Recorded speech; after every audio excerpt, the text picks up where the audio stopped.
Hi, this is Bob from Be Graceful with 2Ls.com.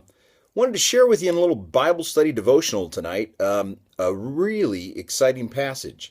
But to kind of preface this passage, let me explain that I've spent the weekend post a run that I did on Saturday with my wife Catherine, trying to nurse some bruised ribs from somebody who over exuberantly pulled me up a wall at a Spartan race.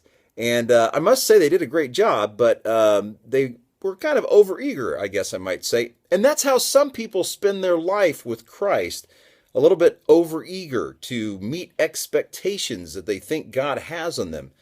Let me try to explain something about grace. All the expectations that God ever placed on you were met on the cross of Jesus Christ. You are made complete in Him. Reconciled is a past tense word used for believers. Reconciled means to be put together with again. Now, past generations before Christ didn't get this. The prophecies were there. If you read the book of Isaiah, Jeremiah, and other prophets, you'll find that Jesus was foretold a long time prior to His coming, that He would heal all, that He would set the captives free, and yet He didn't open a single prison. Here's the captives that He set free. Take a look at Ephesians 3. Ephesians 3 is where I'm reading from. And it's Ephesians 3, starting in verse 4. I'm going to read 2 verses to you. In reading this, then, you will be able to understand my insight into the mystery of Christ, which was not made known to people in other generations, as it has now been revealed by the Spirit to God's holy apostles and prophets. And what is that mystery? The mystery that actually healed the Gentiles and the Jews.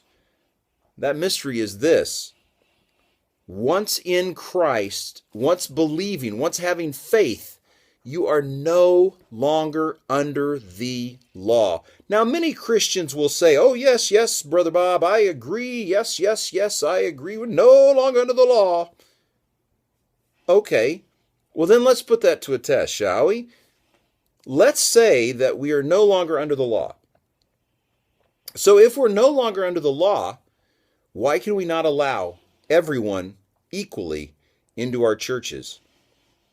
I've talked before, and some of you have heard the talk about the fact that Jesus Christ said very plainly, if you divorce for any reason and remarry, you're committing adultery.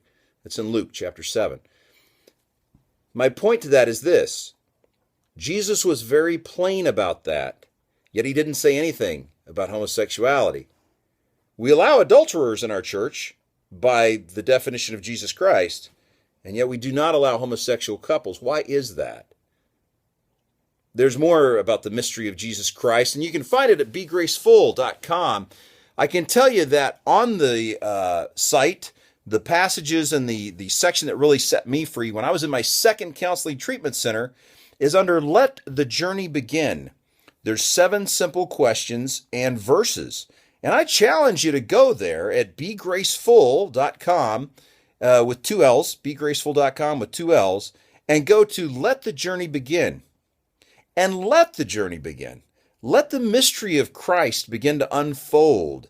Let who He is begin to sink in, and what He did begin to sink in.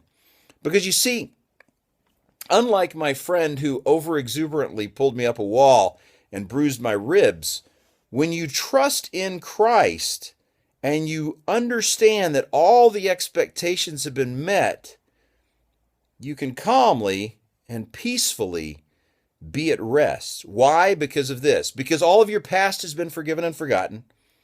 Because all of your future is secure by the one who loves you beyond human imagination. And because in the present, as well as in the future, you're no longer under the law. The law is good for those who are under the law. Why? Because it brings the shame and the guilt and the condemnation that bring you to Christ. But speaking as someone who's been by 8 gravesides of people who've committed suicide because they just didn't measure up, or because the church, or because a church, I should say, or because a group of religious people told them that they just aren't good enough. And as a result, they committed suicide.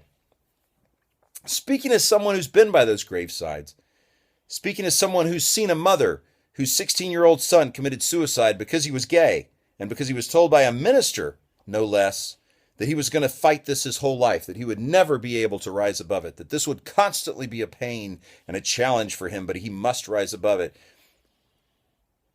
And as I looked at that mother, I thought, did that mother see a gay son lowered into the ground? Or did she just see a son that she loved, that she desperately wanted to have and to hold one more time? Take a look at BeGraceful with 2Ls.com. I hope you'll take a look, and I hope you'll let the journey begin.